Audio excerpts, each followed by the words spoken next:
Hello আসসালামু আলাইকুম viewers, কি অবস্থা সবার, কেমন আছো তোমরা? টাইটেল এবং থাম্বনেল থেকে অবশ্যই বুঝে গেছো আমি আজকে কাকে নিয়ে কথা বলতে চাইতেছি। আমাদের মেয়ে খলিফা আফা।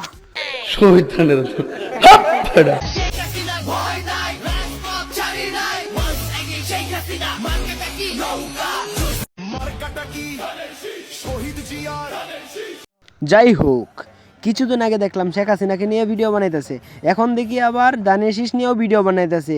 এই চুদলিং পোংনারি মনে হয় এই টিকটকারই আছে। শত কিছুর পরেও ওর এই ভিডিওগুলো দেখার পর আমার এমনি করতে মন চায়, মানে ভিডিও। এই ভিডিওগুলো আপনাদের দেখার পর আপনাদের অনুভূতিটা কেমন হয় একটু জানাবেন কমেন্টে। ও এমন এমন ভাব নেই যে ও যেভাবে আমি মেয়ে খলিফা। আর একটু ওয়েট করেন, তাহলে ওর আরো খোলামেলা ভিডিও দেখতে পারবেন। ও নিজে অনেক মহারানী ভাবে, আসলে ওরে সবাই কমেন্টে ফেলাইয়া চু দে। আমার কথা যদি বিশ্বাস না হয় তাহলে ওর ওই ভিডিওগুলো দেখেন।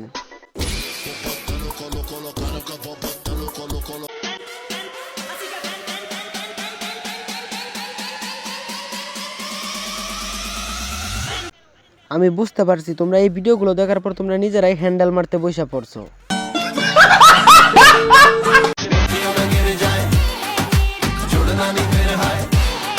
আচ্ছা, তাহলে আপনারাই বলেন এই ভিডিওগুলো দেখার পর কার অনুভূতিটা কেমন ছিল? আমার অনুভূতিটা অনেক মজার ছিল। শত কিছুর পরেও আমাদের টিকটকার আমাদের সার্ভিস দিয়ে যাচ্ছেন ফ্রি। আজকের জন্য ভিডিও এই পর্যন্তই। সবাই ভালো থাকবেন, সুস্থ থাকবেন। আল্লাহ হাফেজ, গুড বাই।